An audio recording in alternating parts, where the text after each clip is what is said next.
Hello everyone, welcome back to my channel and welcome to the Avengers episode 13. Oh, I don't know. I think it's episode 13. We have a recon.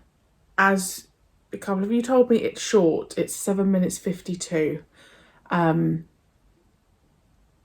yes, I'm very excited. I'm just ready for the real Steed, the real Keel, and just to have a little bit of visual. I know it's not a lot, but I'm just very excited to have something, just something. I have my handy guide as per usual, and let's go. And then it may be that I listen to the audio and then update you, but I'll see you after. Also, it means that those of you on Patreon will get the full lengths, so that's good. Right, let's go.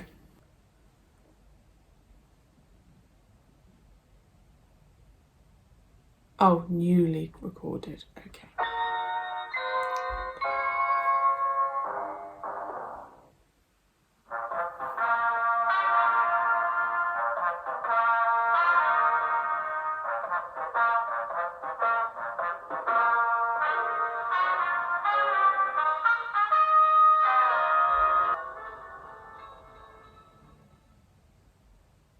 Steed has arranged to rendezvous with a contact to discuss a secret medical formula. They meet, but before they can finish their conversation, Steed's contact is stabbed by a mysterious man in a bowler hat. A colleague acting as a lookout is also killed. As Steed cradles the dying man in his arms, he is powerless to prevent the killer's escape. One for the Mortuary, written by Brian Clements, produced by Leonard White, and directed by Peter Hammond. Steed has been wounded in the attack and has retired to his club, where he receives a healing massage to aid his recovery. The doctor casts his professional eye over Steed's injuries and asks how he came by them. Steed explains to Keel that his latest mission is to attend a World Health Organization symposium in Geneva. However, as a result of the attack, he is no longer feeling up to making the journey. He plays on his friend's generosity and good nature and asks if Keel would be prepared to go along in his place. Meanwhile, the mysterious killer in the bowler hat, a man called Benson, telephones his contact Pelaine and explains that he is still on the hunt for the formula. As the two men converse, It's weird just having a narrator, over isn't a it? game of chess he is playing. He carefully considers his next move and elects to risk a pawn. Pelaine tells Benson to cover his tracks carefully and ensure that no one can trace the killings back to him. At the surgery, Carol welcomes Scott, a caller for Steed. Scott insists that Steed should look after it well. The invitation contains the secret formula in microdot form. Scott leaves and Carol returns to her sewing, unaware of Benson, who hovers nervously outside. He has trailed Scott to the surgery and tackles him as he departs, silently throttling him with his walking cane.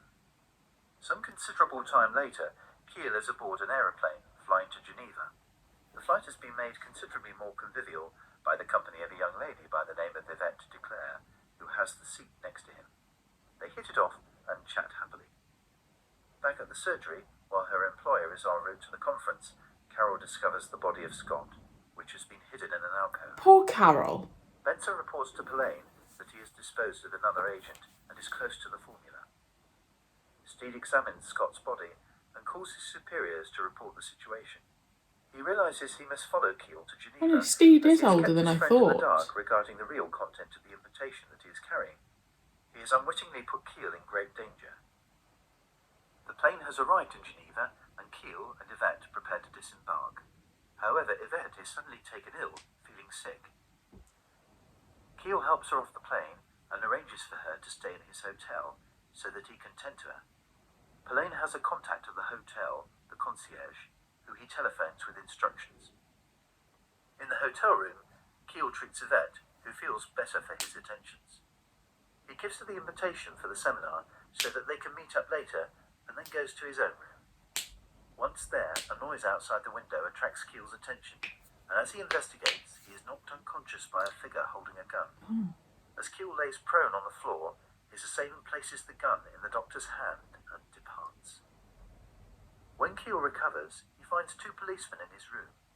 The senior officer, Dubois, explains that he has been called to the hotel to investigate a shooting, and that it appears the gun that Keel has been found with is the murder He weapon. got stitched up in the last As this is episode as their well. only lead, they must treat Keel as their main suspect.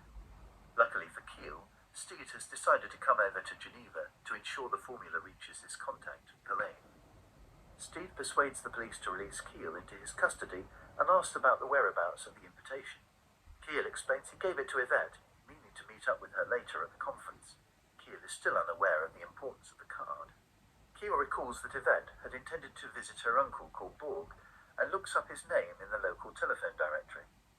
He finds an address on the Rue Vienne and sets off. When he arrives, Keel finds the place to be a taxidermist, and the strange little proprietor is indeed one Bernard Borg. However, Borg has never heard of Yvette, and, after some thinking, wonders whether Keel has misunderstood what Yvette has told him. There is a town nearby called Borg, and it may be that she has gone there to see her uncle. Making some telephone inquiries, Keel manages to trace Yvette and calls her to arrange a meeting. Steed is with Pelaine in his office as they wait for news of the formula. Keel telephones them and tells them of his success in finding Yvette. He is to meet her later on at Borg's shop. Keel arrives at the taxidermist's shop to find Yvette and also Pelaine, who finally reveals his true colours. He is responsible for all the deaths and has Yvette restrained by Benson, his head thug. Keel waits for an opportunity to act as Pelaine discloses to him the importance of the invitation and the microdot formula it contains. Pelaine was always in line to receive the formula on the understanding that it be given freely to the medical profession for the greater good. He has decided instead to use it to make him rich and intends to sell to the highest bidder. As Pelaine decides what to do with Keel and Yvette, the police, including Dubois, arrive. They have been tipped off by Steed, who has become suspicious of Pelaine. Steed has accompanied the police on their raid and helps them capture Pelaine and his henchmen. Steed admits that he'll have to find a more reliable contact for the formula, and, as the police take the thugs away, Yvette and Steed find the taxidermist Bernard Borg. Pelaine had tied him up earlier, and he is very relieved to be discovered. As they release him from his bonds, He's very Borg relieved to be reveals he is discovered. amazed that Well, so much obviously. excitement could have happened in his quiet little shop. Is that it?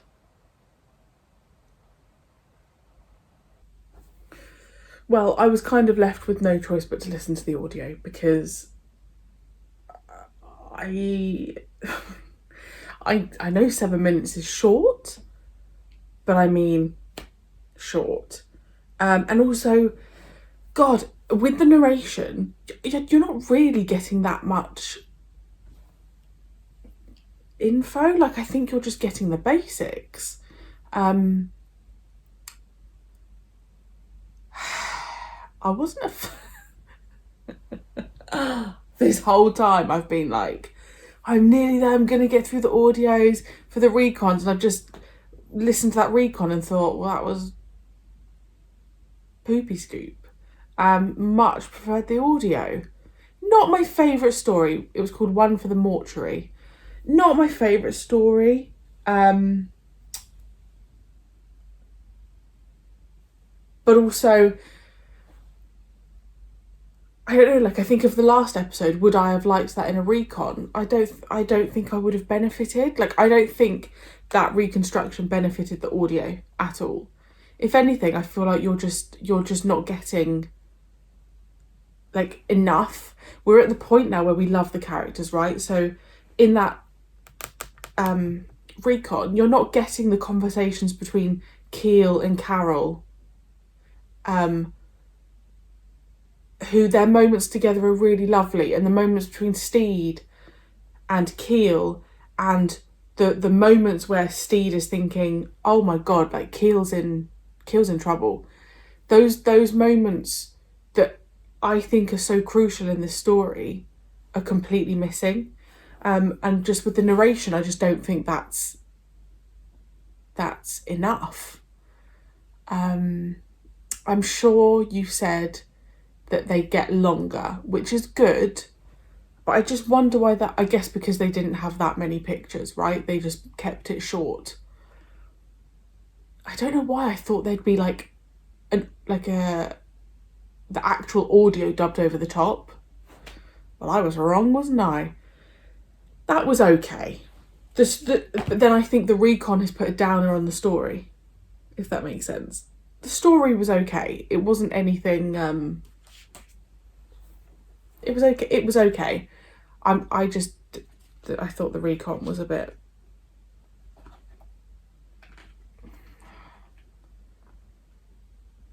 pointless. I don't know how to explain it. Like, I gained nothing from that recon. I watched that recon and thought, well, I need to listen to the audio because I don't really actually know what happened. Yes, I know the premise, but it's like reading the blurb of a book. I need the book, you know. Next time, okay, we've got recon next time, so hopefully. Oh my gosh! Wait, guys, we've got a recon and then an episode. Wow. That's like gold, isn't it? Here, have an episode of the Avengers. And interestingly, I think now my angle, if someone, I don't know who close to me would say, I'm going to watch the Avengers. But if someone close to me said, I'm going to watch the Avengers, I'd say just stick to the audios unless you have the full episode. That's crazy, isn't it? So I probably will continue listening to the audio unless I have a recon where I think, yeah, cool, I've got all the info. But I like the chatter. I like hearing Steed and Keel, even though it's not the actual Steed and Keel that I'm going to get. I need the conversation. I need the sound effects, you know, even when like Keel's getting walloped. I need to hear that. So who would have thunked it that I'd be becoming an audio, not a connoisseur, but like an advocate? Each to their own, hey? Well, let me know your thoughts on that episode. Let me know your thoughts on recons, where you stand with them. And I will see you. I'm having a few days off from uploading, so you'll still get uploads on Patreon. So I will see you in a couple of weeks' time for episode 14. Bye.